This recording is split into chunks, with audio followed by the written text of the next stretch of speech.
Two. Hello, everyone, and welcome to our V.A.C. Roundtable number 69. We are getting ready. It's the new year, and as things get ready in the new year, one of the things people are working on is growing. And of course, with the growing season coming upon us, people are getting their soils ready, and we are very excited to be joined by Ian Ardoin. And he comes to us basically as a living soil guy. And so as we look towards prepping and getting ready towards the growing season, we feel that good, healthy living soil is a great way to, self-medicate with your medicine by growing it in a healthy environment. You get expressions from growing outdoor that you do not get indoors, and especially in growing in living soil versus hydroponics, you get unique expressions, terpenes, unique terpene mixes and blends, some that have been found to be extinct even, but thanks to living soil and giving the plants its best possible ability to grow is what our guest specializes in. So, Ian, thank you for joining us today for this discussion, for most importantly, to help our veterans understand, people, of course, love their cannabis, but they don't necessarily understand how it's grown and how it's grown. As we know, for every grower, there's a different way to grow.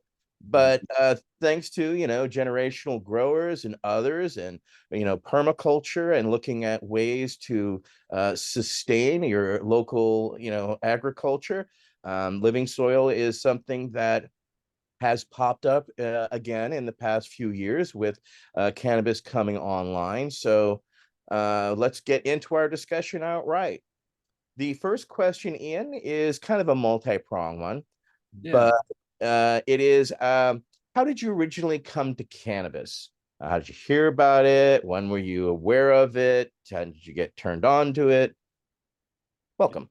Yeah. So this one's interesting. It's a two-part thing, I guess. I was quite young, it was I was 9, 10 years old, and there's really no other excuse or explanation for someone that young using cannabis and anything else I was using at that time. But that was my introduction, it was amongst other things, just a form of escape was that reality at that time, and I was obviously very young, didn't understand a lot of things. But that was the introduction. Through high school, got away from it, but having been around it earlier, getting into jobs, getting out of high school, it was something I came back to, and just really enjoyed the feeling of that it made me feel, getting high. It was great.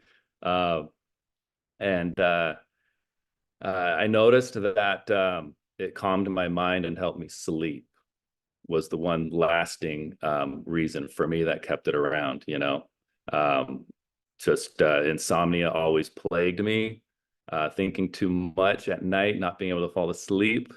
So that was huge for me. And it yeah, that was the intro, just being young and dumb and exploring. Right. Well, it's Yeah. we all find our way to this plant in our own unique paths. So, It, that's yep, a the unique thing. universe works in interesting ways, and here we are. Right on. Well, we'll start off, we'll get into it with Council Member Nate Landau. Council Member Landau with our next question. Hey, Ian, Nate. first of all, thank you so much for being here.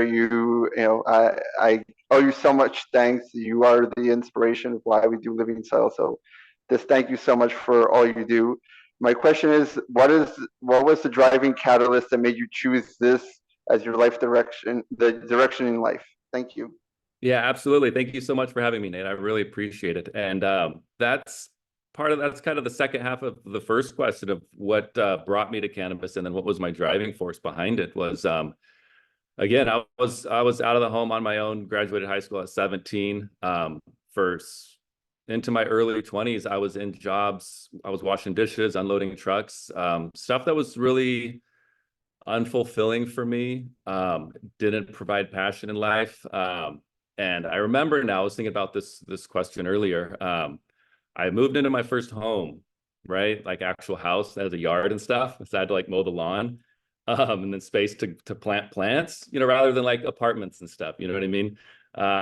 And so that's something, it brought me back to being a child, and that's something I remembered with my mom was gardening. She always gardened. She always had a garden. So that brought together my, love for cannabis, and then, growing up gardening. And the thought of like, you know what, I've been around cannabis a while. I've bought and sold a lot of weed, so maybe I can grow it now. That was the first time I connected growing cannabis with something I could maybe do for a living, because it became important to me realizing that there is something to finding joy in what we do each and every day, so I got online and scoured the internet for everything I could about growing cannabis, and put everything together I could into it. Got a little tent and a light, some seeds from, at that time it was like Canada or the Netherlands, right? You couldn't really order them here. And just started growing and started experimenting. But the drive to do something day to day that I found joy in was really the driving force behind that. Well, that's a beautiful force that grabbed a hold of you, because it's definitely Yeah, cool. the plants owned me ever since. Now, do we own them or do they own us? That's more of the question. Exactly, that's the thing, We're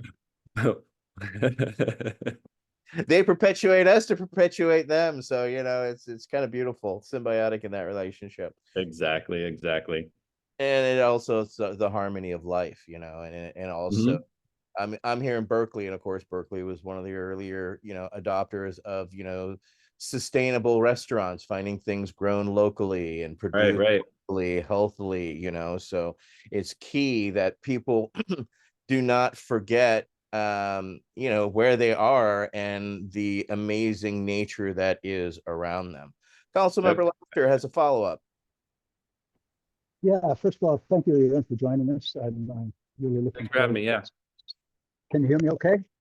Yeah, I can hear you.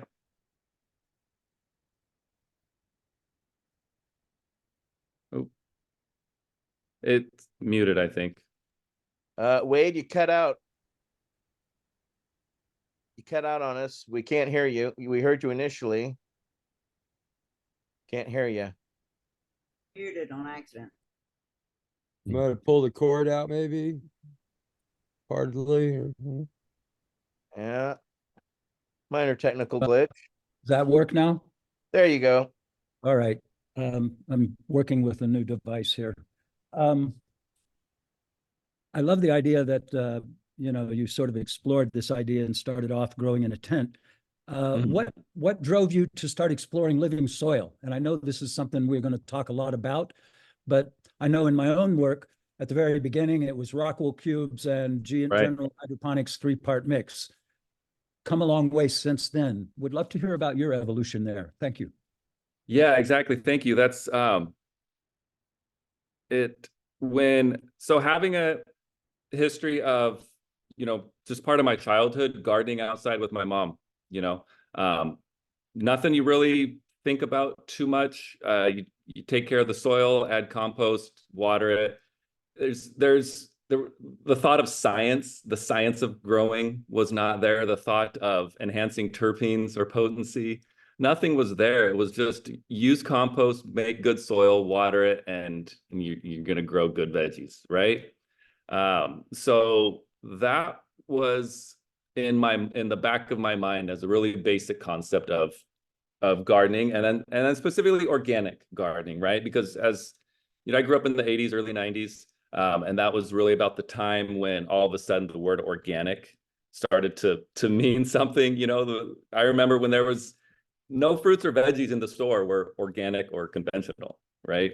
But it started to become a thing. So, but looking at cannabis and looking it up, never having grown it before, there's so much information and detail, and it's overwhelming.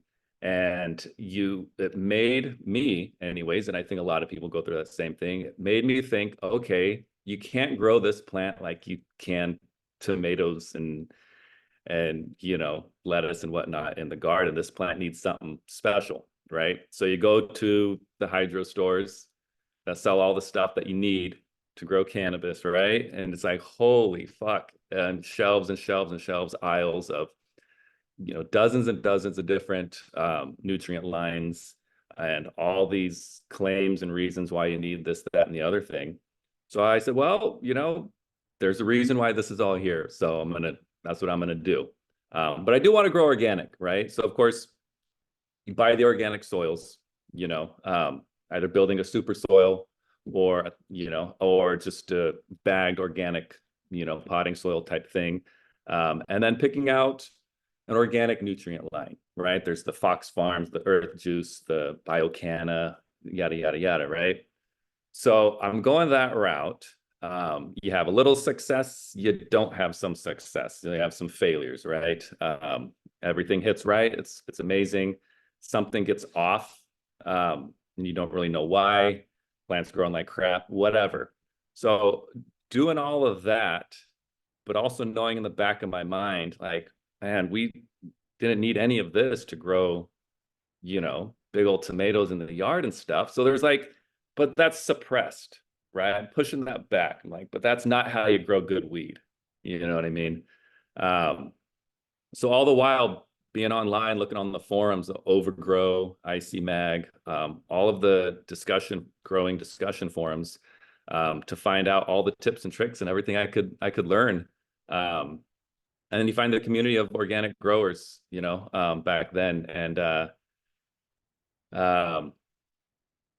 so a lot of it was amending the soil, you know. So you start to see, okay, so we can build more into the soil, add more amendments, and that way you're relying less on the liquid fertilizers, right? So it was just a process of learning more about how soil works, diving deeper and deeper, along with observing my own success and failures with like a really basic organic soil that's not very heavily amended, using bottled nutrients, and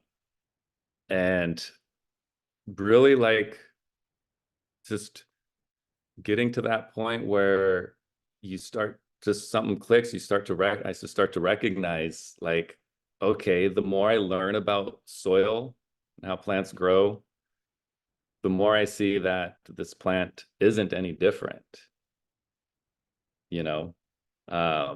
And you can grow it the same way. Not only can you, but you should. You know.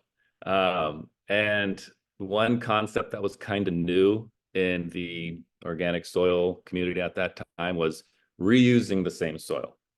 It was really important before that. It was stressed a lot that once you veg and flower a plant in a soil, the nutrients are going to be gone, or the soil is going to be screwed up, and you're not going to want to regrow in it, right? So toss that shit out, you know, put it in your outside garden, you know, or throw it away, whatever. You don't want to use it again.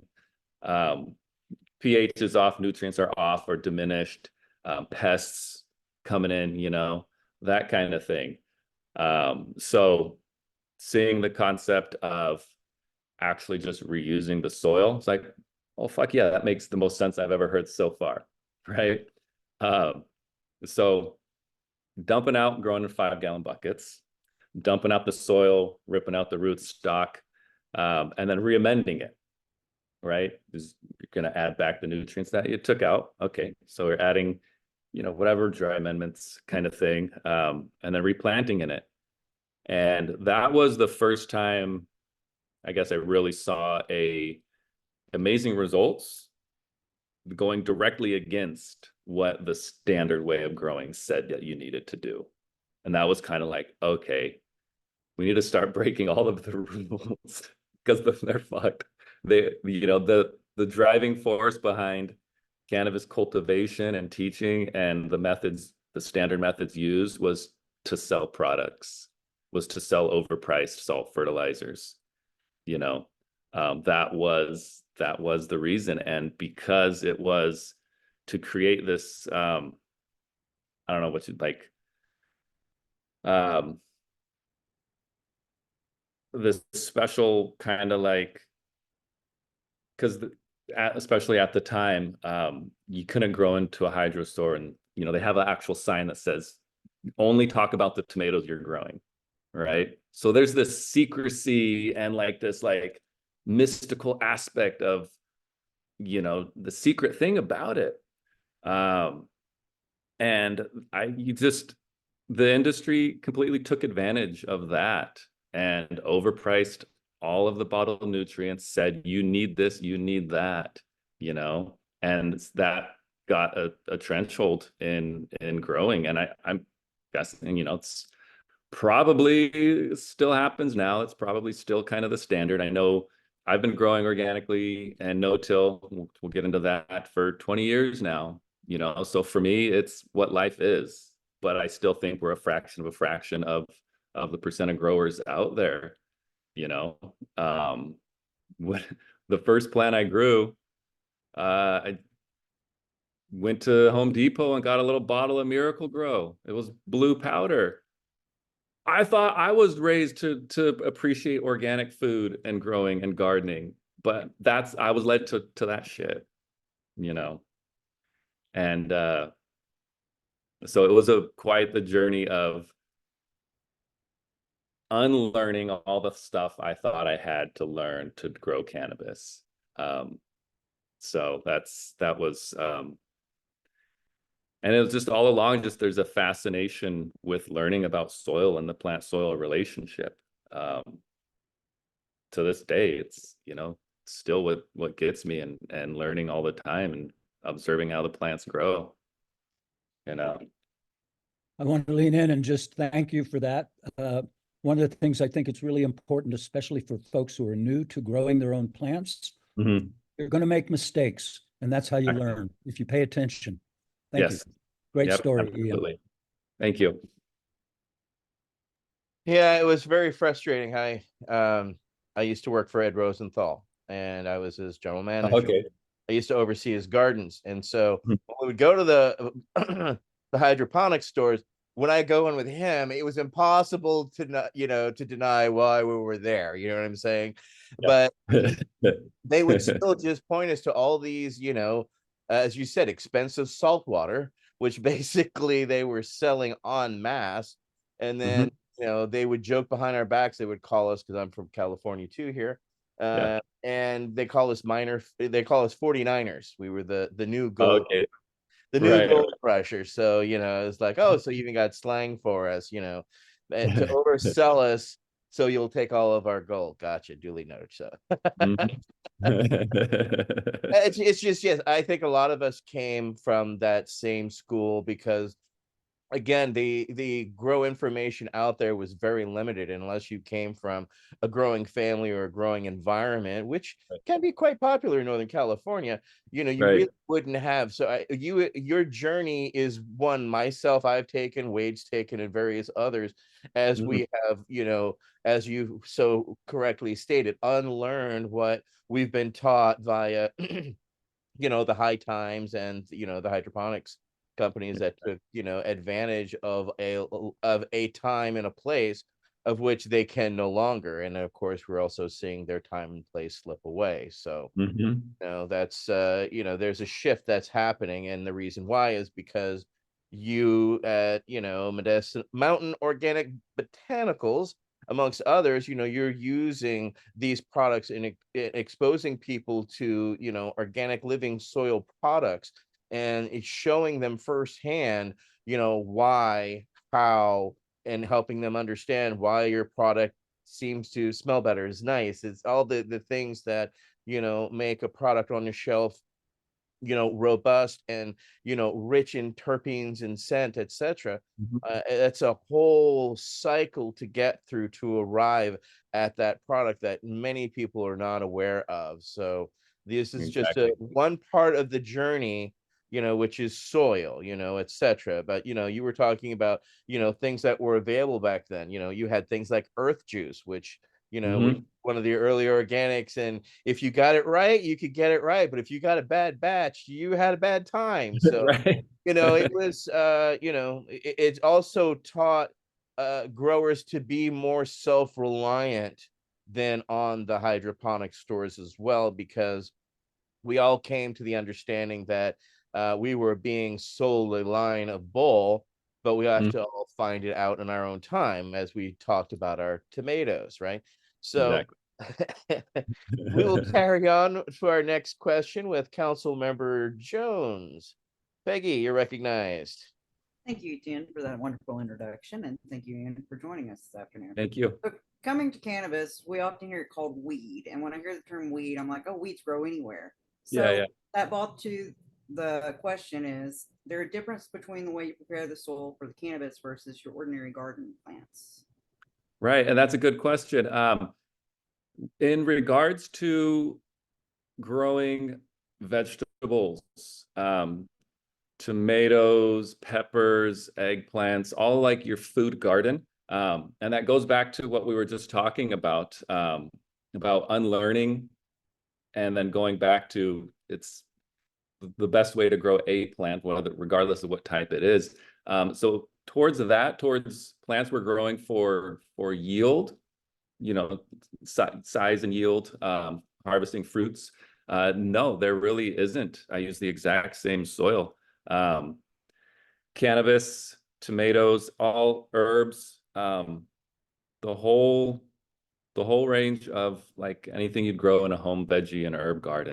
I prepare in and use the same soil, because what it comes down to is the relationship between the organic matter in the soil and minerals, and then the microbes that deliver those to the plant.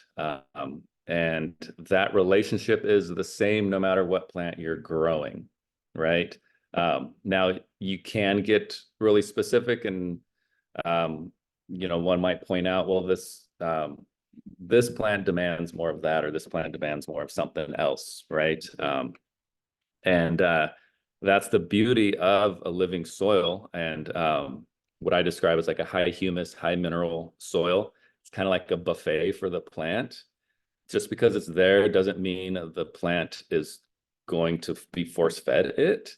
It's there for when it needs it, right? So you prepare a soil that has all the minerals that the plant would need. It's living, it's got all the bacteria and fungi to make it operate and to deliver those nutrients to the plant. Then it doesn't matter what plant you're growing in it, it's going to have what's available for it to grow best, you know. So that was a big part of my journey in learning soil over the last 10, 12 years in particular, is taking the soil that I kind of not necessarily developed but landed on over the years for cannabis, and be like, all right, let's grow something else, and let's put it outside and grow the summer veggies in it, and just one after the other, beautiful, healthy, high yielding plants, so I would not build soil any differently for the plant as far as that's concerned. When it comes to ornamentals, stuff you're growing not for yield, the only difference would be for me is to back down on mineral content amendments. Okay, so whatever your dry amendment fertilizer of choice in building soil, for me it's like rock dust, kelp, alfalfa. You, since you're not trying to grow large fruits, flowers, right? You don't need to use that much, you know. So I would back down on those, but otherwise it's all the same, and it's just a balance of, the other thing at play is, do you front load the soil so you don't have to worry about feeding it through the season? Or do you only add a little bit of the mineral fertilizers, the rock dust, or, kelp, blood meal, bone meal, feather meal, chicken meal, all the different dry amendments, whatever someone wants to use, right? All that, I just consider it's all the same. It's all just a dry amendment fertilizer. You can add a lot up front and kind of sit back and just water, or you can cut initial costs and add less, and then kind of just top dress a little bit as you go. You know what I mean? And that's but really, I mean, down to houseplants. I work with houseplants a lot too. And the biggest thing there is the structure of the soil for the type of plant it is. So were you putting in less organic matter and more aeration components, whether it's, perlite, pumice, whatever someone's using, like that kind of thing. And all the same inputs, just much less of it. So it's like different ratios of the same inputs catered to the species of plant you're growing. And I think that's really valuable information to understand, that you can grow any type of plant with the same inputs, with the same type of soil. You're just restructuring it based off of that plant's, natural background, so to speak. Yeah. The pathway to flavor and secondary plant metabolites, which are your terpenes, all the aromas, that is all the same. So the same way you're getting a more flavorful tomato or pepper or aromatic, herb, sage, oregano, yada, yada, yada, are the same ways that you're going to get a more terpene rich and more cannabinoid rich cannabis. You know what I mean? So all of that is developed in the soil, and it starts with the relationship between organic matter and minerals and the bacteria and fungi that are breaking that down into plant available nutrients and all of their other compounds. They create hormones, enzymes, a whole range of phytochemicals that the plants use to express their secondary metabolites, the flavors and aromas. It's pretty incredible, I think. Michael Krause has a follow-up question, but before that, I wanted to ask, do you oxygenate your water that you feed your plants? No, never. No, that's ancient history. Yeah. Don't bother. If it makes you happy, then bubble away. That's, Councilmember Krause. If you have any fish in the water, they'll appreciate the bubbles. There you go. Yeah, Absolutely. yeah. My question, go ahead. Didn't mean to. No, I was gonna say, don't kill your fish. Don't kill your fish.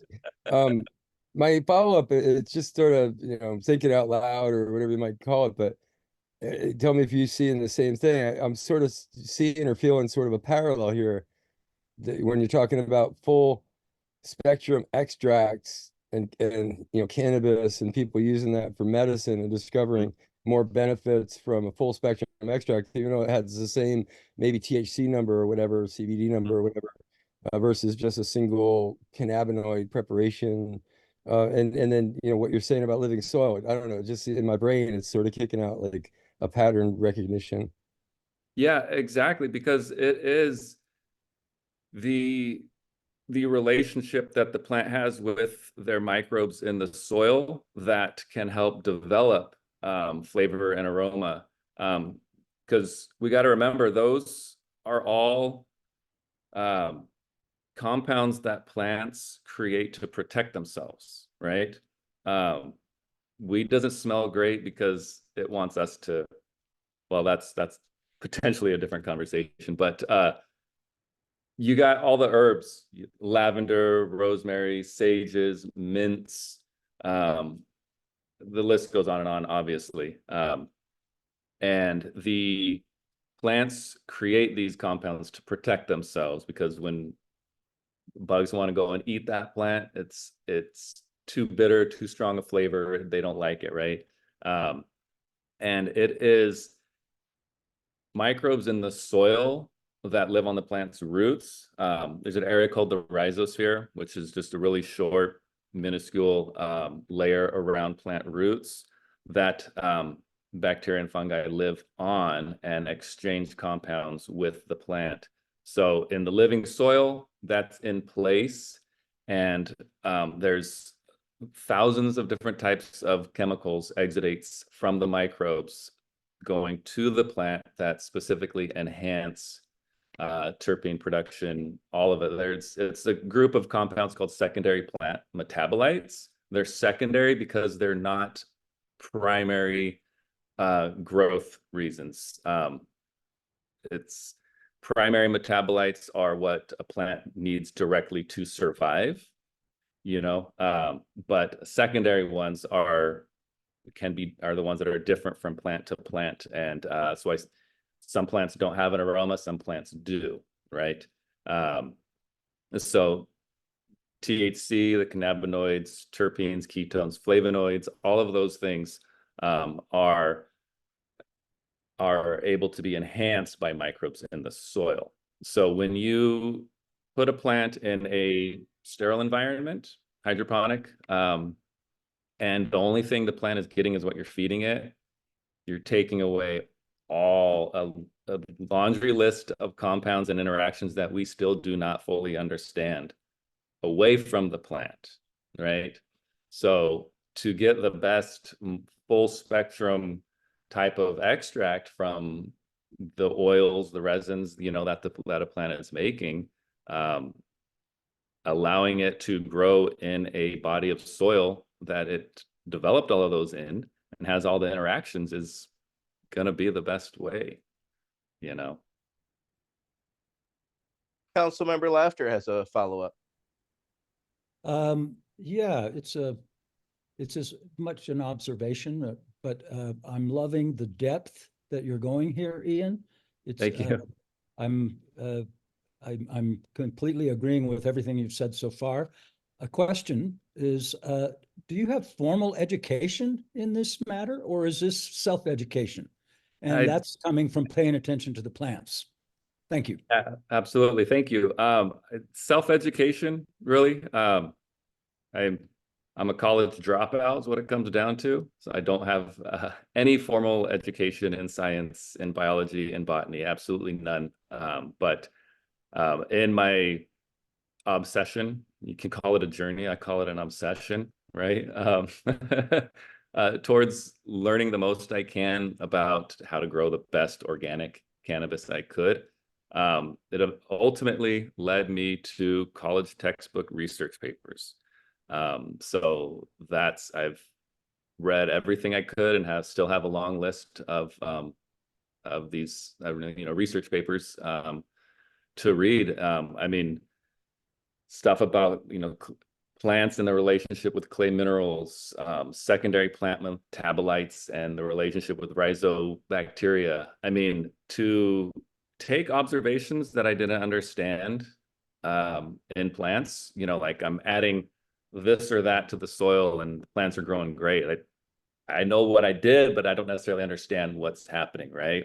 So diving into that world of scientific papers, research, academic papers about plant growth and soil interactions was kind of like reverse engineering my observations. And for me, it was just absolutely fascinating because with a dictionary in hand, because I don't, you have to learn about all the words they use in these, you know what I mean? Not coming from having that kind of background.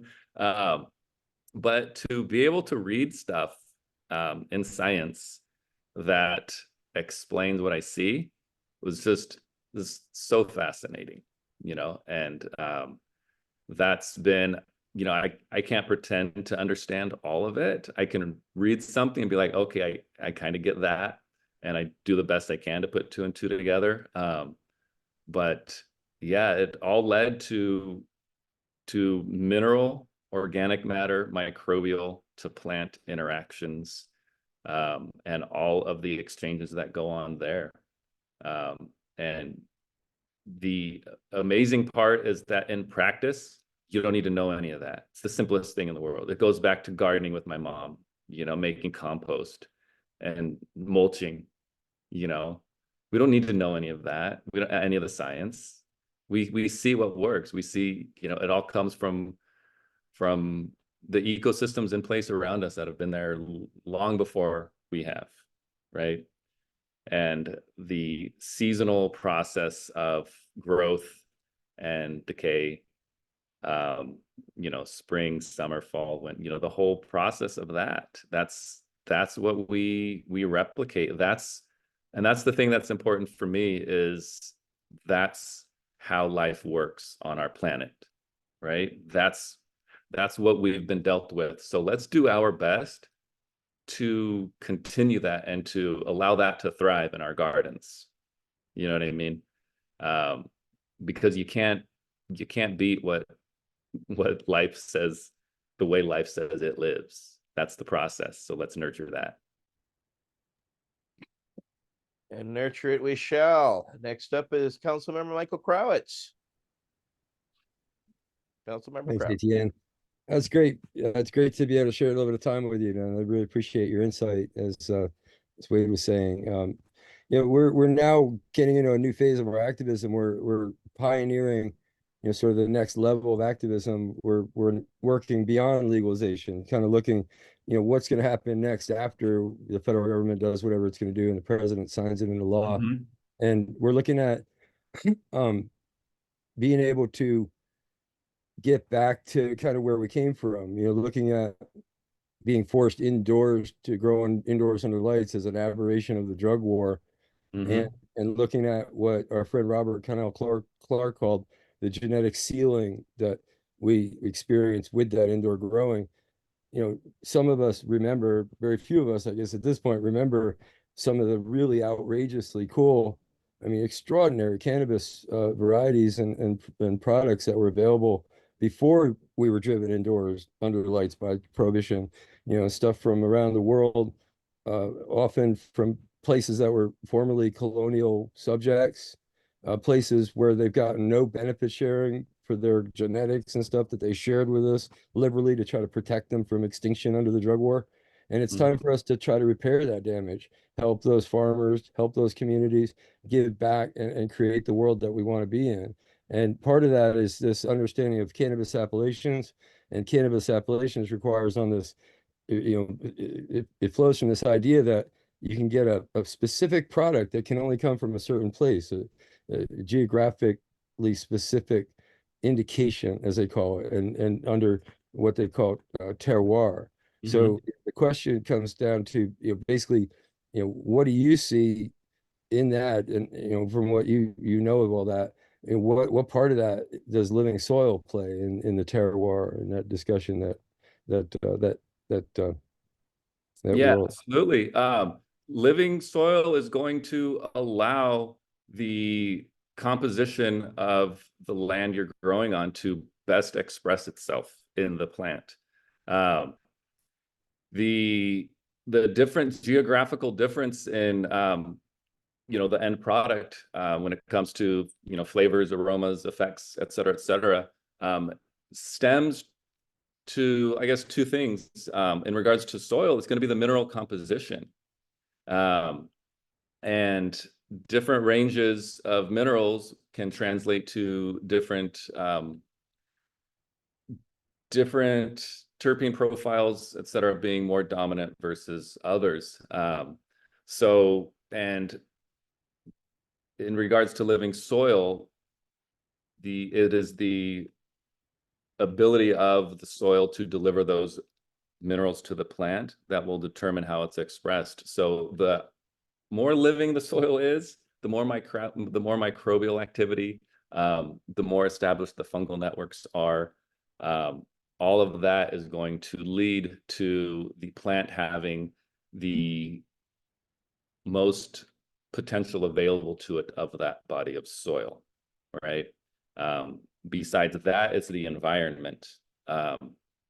You know, the humidity, temperatures, et cetera, et cetera, et cetera. But the more we can add organic matter and care for the soil in a way that encourages a healthy, diverse microbial population, the more you're going to get out of that soil expressed into the plant. And in practice, those are the simple methods of mulching, cover crops, adding compost, or whatever the case is. But it's the organic matter, because that's the one thing that has been depleted from a lot of our soils, but it's also the mineral composition is what makes any different spot in the world unique, right? And by increasing the organic matter in those soils, you're able to then unlock more of its potential. There you go. Thanks again for that. Next up will be Council Member Kendra Soul. Kendra. Hello. What is the lineage of your genetics? Oh boy, there's a number of them. So along the way, I've been, really grateful to have been gifted seeds and cuts that are older than me, and from people that I've learned from, people that I've worked with, and over the years, I started to recognize, like, boy, I've kind of collected this really neat, types of plants that they're the farthest thing from the modern hybrids we see today. So we have, really randomly how it landed in my lap, but a cut of Acapulco Gold that's around 40 years old, right? It was grown by two brothers in South San Diego, from the 70s into the 80s. And that in those times, it was saving seeds of your best plant and regrowing those the next season, right? But the outdoor growing heyday of Southern California was coming to the end as you go into the 80s. So everyone was moving indoors. So at some point, I don't know when or why or what it was exactly, but at some point, cuts had to be selected, right? It was no longer necessarily growing the seeds each season. So sometime in the early 80s, a cut of this Acapulco Gold was selected and brought indoors. And indoor growing was all hydroponic. There really wasn't any organic soil being done indoors. And they had trouble bringing that plant to full flower and having a product that was what they remembered. So it was kept, but it was never in production. It landed in someone else's hands who gifted it to me kind of as an oversight, because we're talking from the 80s into the 90s into the early 2000s, right? And it was just like, it's not what it used to be. Here, you can have it. These guys, the original guys, kept it until they died. They didn't let anyone have it. It was that special to them. It was their thing, And when you go back to that time frame, it was your cut, and you're the only person that people can get bags from. It's no game. It's yours, right? You don't share that shit.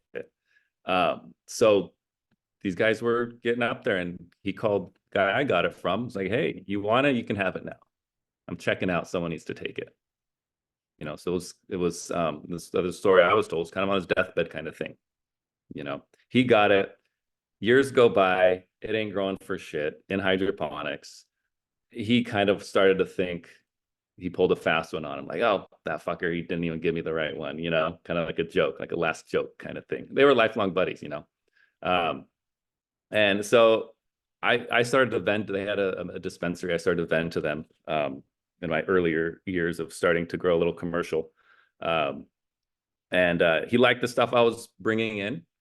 And as an afterthought, he's like, hey, why don't you try growing this one? I was like, okay, I'll grow it, 3 months later, I bring it back. And he's like, holy shit, this is it. He's like, it's been the right one all along, And because I was the first one to grow it in soil, which is what that cut knew from being grown outdoors, right? So that was really, really neat to see and to get that plant. And then the other genetics from a mentor of mine that a lot of people know as CC or Clackamas Coot. He worked with BOEL, Brotherhood of Eternal Love, and the original Thai stick and hash plant imports. And he's known for a cut called The One that he created in 1983, 1984. And it was the same deal with creating a plant that can be grown indoors, right?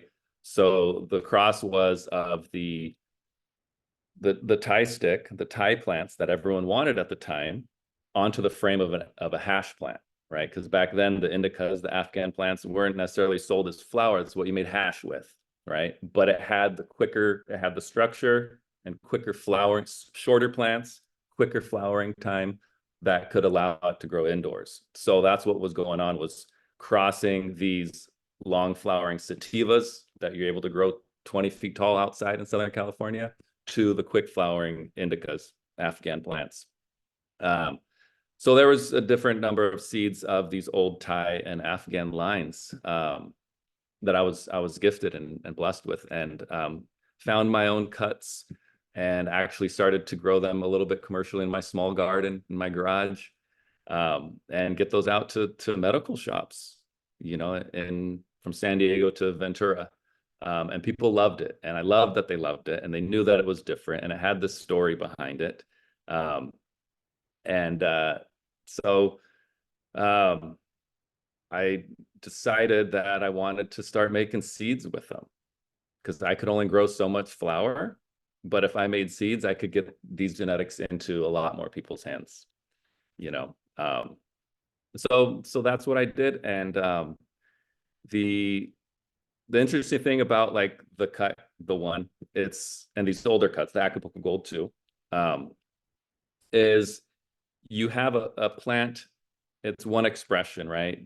But its DNA holds a lot of genetic potential. There is a lot of other different combinations of expressions that are held within. So when you cross it, you make seeds with it, you got all these different combinations, and especially of recessive traits that can come out in the offspring.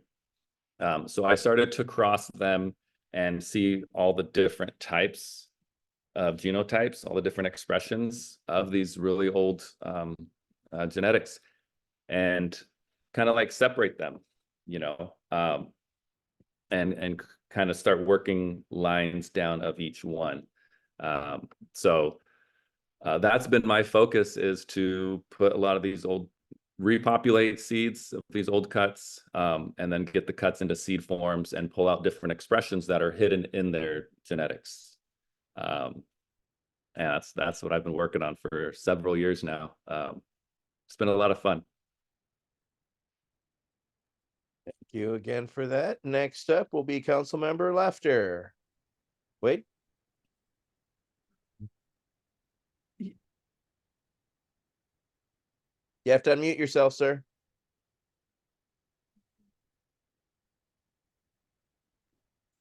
How's that? Better. Okay. So you've spoken about composting, Ian, and how the garden you shared with your mother was an inspiration for you. Are there what other systems, if you will, like Korean natural farming, to name one, are you using to add to the diversity of your soil? And another aspect of the question is, how differently would you approach no-till living soil indoors as versus outdoors? Thank you. Yeah, cool. So in a word, I wouldn't, no different at all. Indoors versus outdoor, no different at all. It's a body of soil, and it operates the same, right? The only restriction is size and adjusting expectations a little bit to the size of the body of soil, the size of your bed or your pot. So No-till gardening, no-till is where my focus has been, within living soil. And that's so when you build a potting soil, or whether it's in a bed indoors, or in your garden, it's about caring for that body of soil. So it ends up being less about growing a plant than it is to caring for a body of soil. So you use compost, you add minerals. For me, it's rock dust or any other amendments that crustacean meal, crab meal, bone meal, blood meal, kelp, alfalfa, all the list goes on and on, right? Those are your fertilizers, right? And then how that soil matures over time, there's again, when it comes, we're mimicking how nature works, right?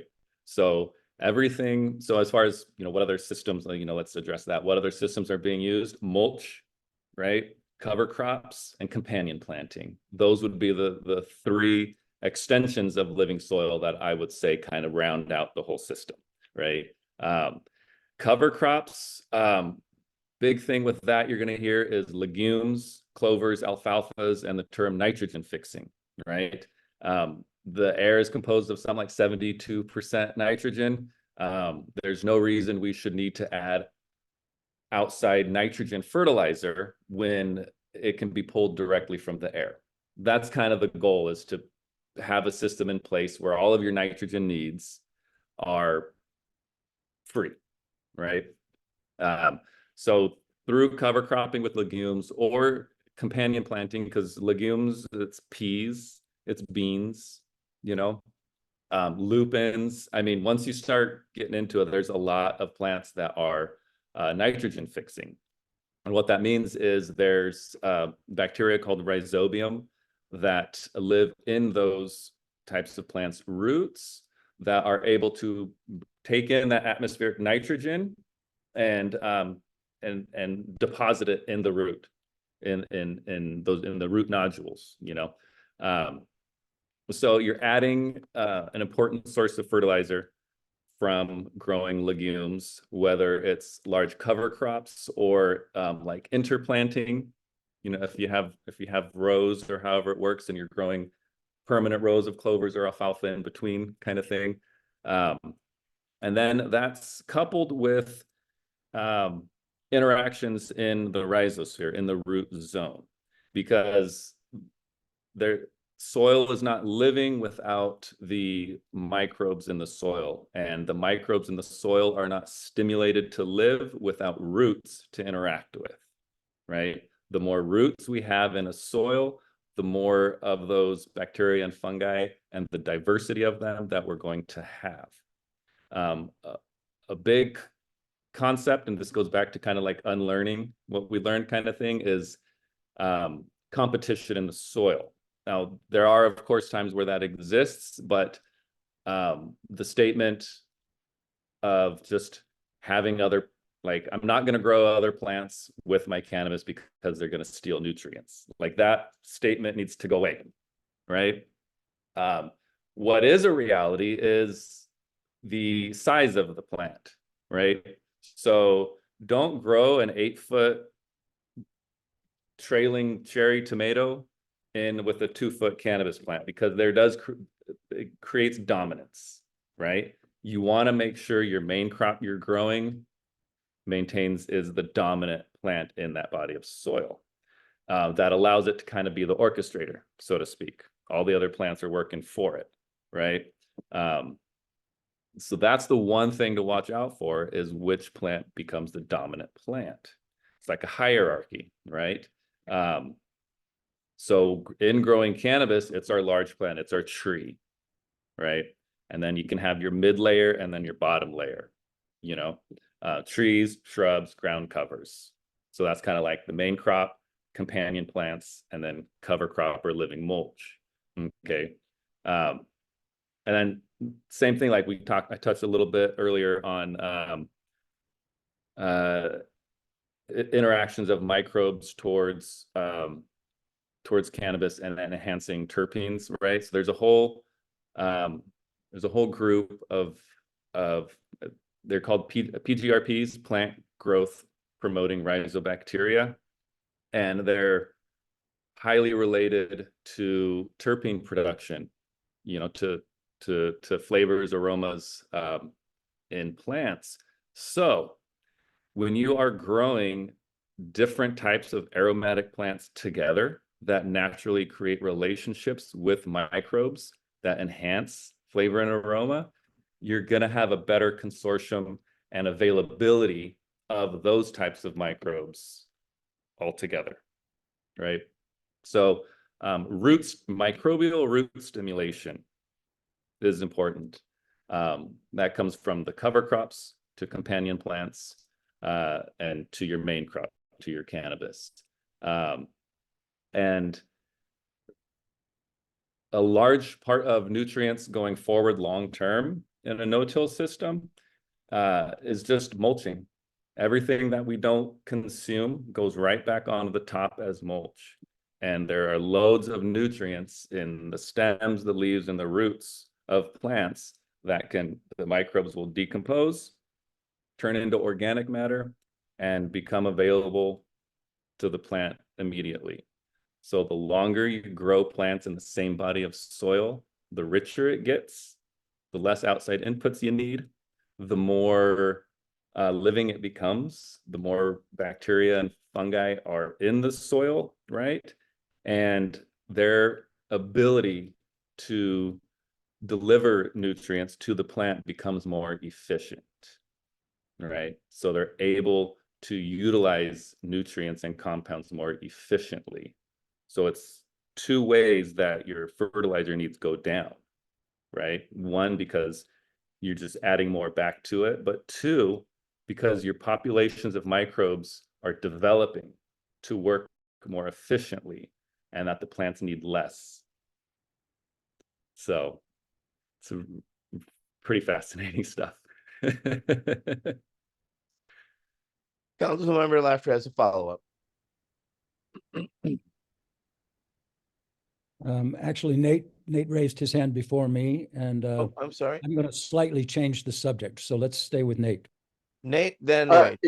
It's a real quick question. What was the max amount of cannabis growth cycles you get out of a pot? Infinite. I've done 40 myself, right? Meaning in the same body of soil without disturbing it. I've grown a plant from seed to harvest. Let's say that's 3 to 4 month time frame. That includes veg and flower, 40 times continuously in the same body of soil. And by the time, and that's over a 10-year period.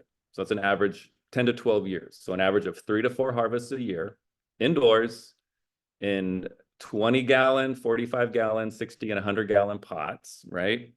And I would, towards the end, I went something ridiculous like 12 cycles, 12 harvests without adding anything, nothing. That's how rich and efficient the soil becomes.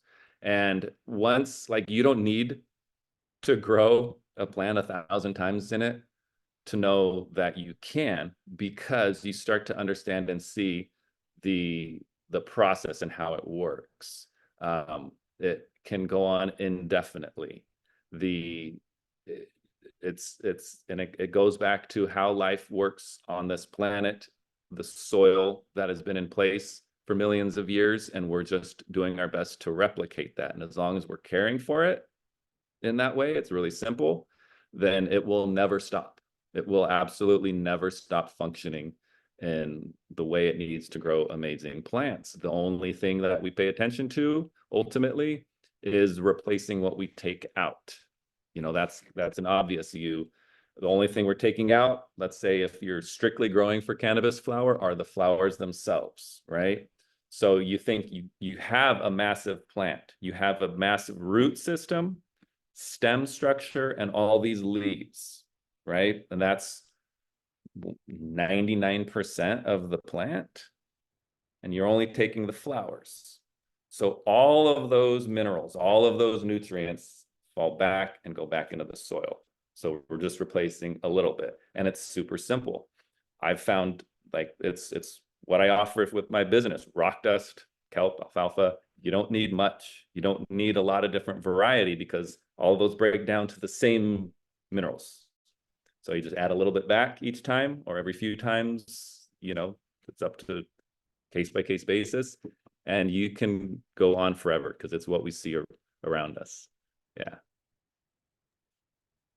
Councilmember Laughter. Thank you, Etienne. And Ian, I realized a little while ago, one of the things that I thought was really important, you've mentioned just briefly in passing, water. Yeah. And particularly the pH of water. And is your source of water treated, quote unquote, with something like chloramine or chlorine, as versus coming from a well that is clean, and the effects of that on living soil?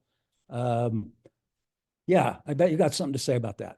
Yeah, that's a great question. And I've grown in places where it was, you know, chlorinated tap water of questionable quality to in the mountains where my business started. That's why it's called Mountain Organics.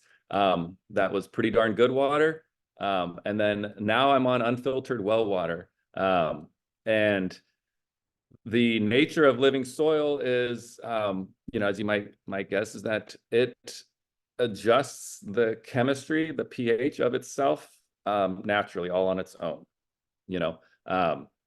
So, and that fluctuates. You might see a chart, you know, at some point, if you're growing with a little bit of science towards it, you'll see a chart of what minerals, what nutrients are available at what pH. You know, so you and kind of go for an average of somewhere between 6 to 7 kind of thing, right? Because there's some that are available from like 3 to 5.5 or whatever, and others that are available from 5 to 8. So the happy medium is like, you know, adjusting your solution or your water to somewhere around 7, right? And that's all great and fine and dandy, and that is the science, and that is required for plants to uptake these nutrients. But the beauty of it is that soil's doing it for us, right? The exudates exchanged from microbes and the plant do all of that for us, and there's so much going on that is so complicated yet simple, because it's the more living the soil is, all of the stuff that we just talked about is all about allowing the plant to utilize unuptake nutrients more efficiently. So all of those adjustments are constantly happening. You can test the pH of your soil at different times of the day or week or point in the plant's life cycle, and it'd be different, right? And then that might lead someone to want to be like, well, I need to do this or that. You know, it's always going to be a little bit different, and that's the soil's doing it for us, right? And the thing about chlorine and chloramine, that's pretty neat, and soil acts as a filter. Okay, the humic content, the humic and fulvic content in a soil acts as a filter. And the chlorine and chloramine thing specifically, a lot of municipalities are now switched to chloramine, which is bonded to another compound because see, chlorine is a gas, right? That's the first thing that people need to understand about the element chlorine. That's why you smell it. That's why you smell it in a swimming pool, right? Is because it's constantly leaving the water. It doesn't want to be in the liquid. It wants to go back to gas. So the reality is that chlorine in any body of water, it won't even get 2 inches into the soil before it off gases. So chlorine is an absolute non-issue, period, right? Chloramine is bonded, I believe, to ammonia, right?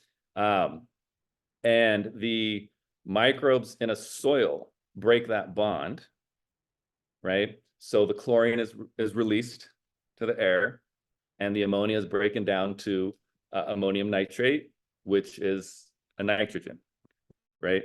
So the bond is broken, the chlorine is gone, there's no harm, no foul.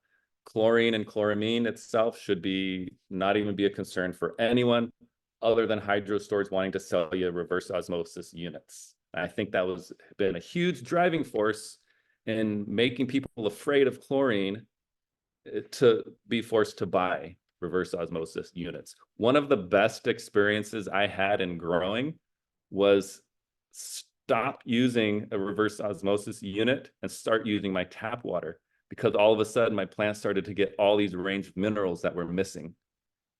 It went from 0 ppm water to 200, 300, 400 ppm water. And at that time, I saw a whole range of problems disappear. You know, so that's my shtick on that. Thank you for that. It's very helpful and beneficial. Next up is Councilmember Peggy Jones. All right. Our last question is, what does cannabis cultivation look like to you after the drug war is over?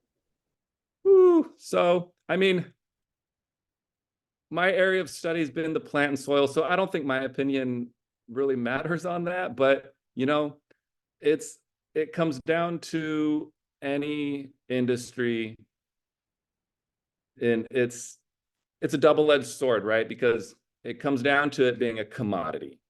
And we all know what happens to a highly profitable commodity in the system that in place right now.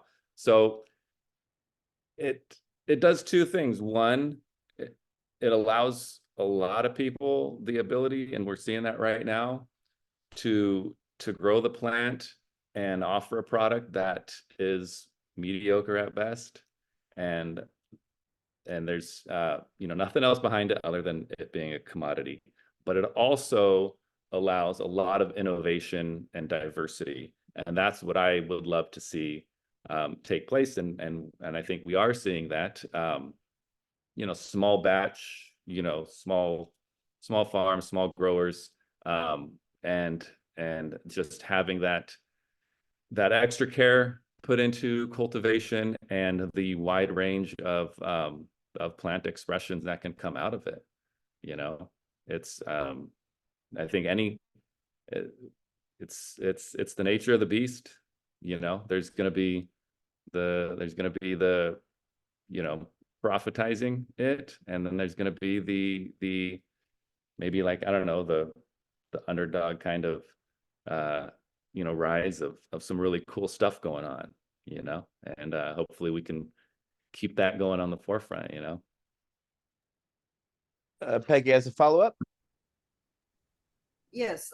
You mentioned you've done both living soil and you've done hydroponics in the past. Is that correct? So no, I haven't done hydroponics like Okay. directly myself. No. When I started growing, I knew I wanted to grow in soil and as naturally as possible. So I gravitated towards the organic nutrients available, and some of them weren't organic at all.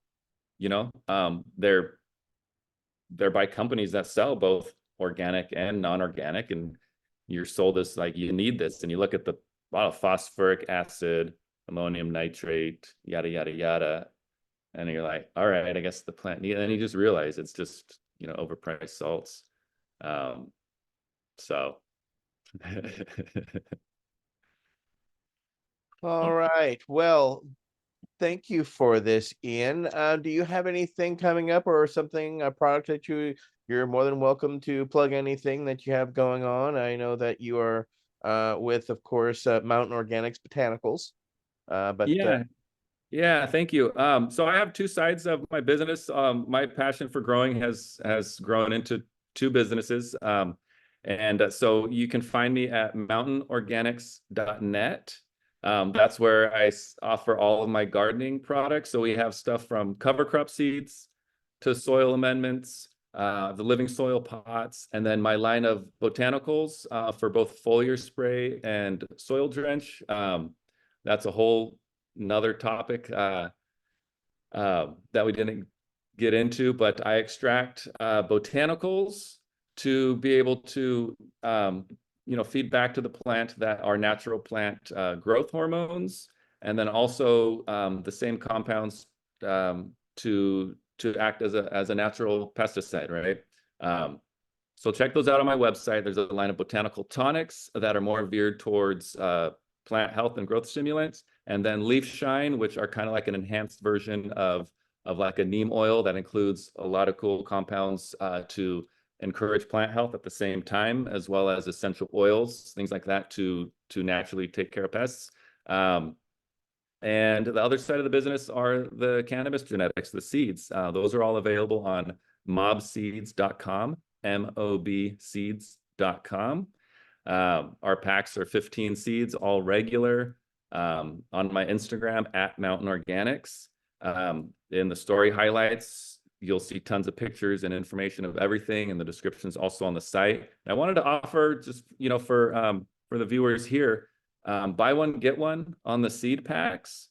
So I would say email me. There's an email on that site. And just mention like, hey, I saw you on the talk there, and then I'll give you an extra pack of seeds for everyone you order. And yeah, appreciate you guys having me. Thanks for letting me chat, and it's been great.